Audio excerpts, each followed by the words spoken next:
امام راضی رحمۃ اللہ علیہ کو تو تم نے اسکیپ کر دیا نا، وہ یہ ابلیس سے مناظر آ گئے تھے، تمہیں آج اچھی طرح بتا دیا صوفی کی برکت سے جیتے. یہ تمہیں بڑا جو نا بڑے بیٹے اور نکالی ہار گئے تھے آخری زمانے میں جو نا، بس وہ کی کتابوں سے انہوں نے ڈیلیٹ کر دیا. یہ نجم الدین کبریٰ رحمۃ اللہ علیہ کا مرید، انہوں نے بھی تھوڑی سی سیکھی تھی، پھر واپس چلے گئے تھے. ابن تیمیہ نے بھی تھوڑی سیکھی پھر چلے گئے. یہ سارے توڑے والے اور باتیں توڑے والے.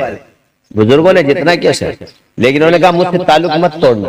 اور وہ اس پائے کا بزرگ تھا نجم الدین کبریٰ رحمۃ اللہ علیہ، کہ جب آپ ان کے دل پہ انہوں نے توجہ دی تو ان کو جلنا محسوس ہوا ہے.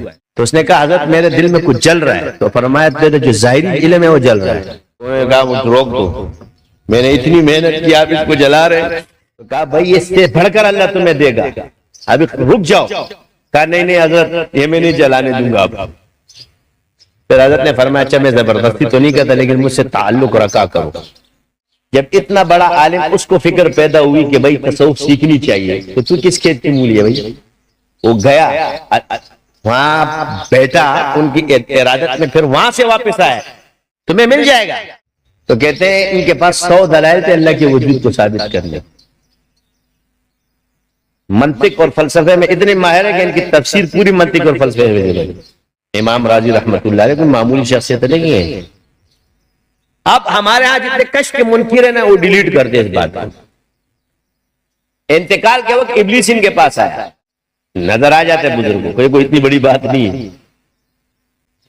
یہ تم لوگوں کے لیے بڑی بات ہے، تصوف میں کوئی بڑی بات نہیں ہے. یہ مولوی کے لیے بہت بڑی بات ہے، مگر اصل تصوف میں یہ بڑی بات نہیں ہے. کیوں کہتے ہیں کشمش اس کو نہیں، اصل وہ سنت کو لے رہے ہوتے ہیں. کہتے ہیں اصل پر آنا بہتر ہے، کشمش اتنی بڑی بات نہیں، یہ ہو جاتی ہے. صوفی نے کبھی کہا کشف بڑی بات ہے، کرامت بڑی بات ہے.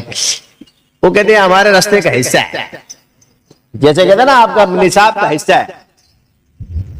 اور یہ میں ایسے نہیں کہہ رہا، مکاشفات ہو جاتے ہیں، یہ میرے مشاہدات ہیں. تو یوں مناظر آ گیا ابلیس بزرگ بن کے. تو کس دلیل پہ اللہ کو ایک مانتا ہے؟ یعنی جو 100 دلائل تھے، دہریوں کو 15 میں ہرا دیتے تھے. سب سے بڑا دہری 10 سے اوپر نہیں گیا ہوگا. پہلا توڑا، دوسرا توڑا، تیسرا توڑا، 99 کے 99 دلیلیں توڑ دی. 100 پریشان. لیکن شک پہ عالم مضبوط. تو اس وقت دعا کی یا اللہ میرے دل میں شک پیدا ہو جائے گا، میری مدد فرما. اللہ نے پھر نجم الدین کبریٰ رحمۃ اللہ کہتے ہیں کہ وہ وضو فرماتے تھے کیا بار بار یہ مناظر یوں اٹھایا کھلوٹا اور ایسے زمین پہ مار کے کہتے اے راضی تو اس کو یہ کیوں نہیں کہتا کہ میں اللہ کو بے دلیل ایک مانتا ہوں.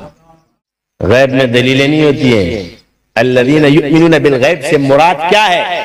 اللہ کی توحید میں ہم کسی کی دلیل کو نہیں مانتے. ہم شرک کے لیے کوئی دلیل نہیں مانتے.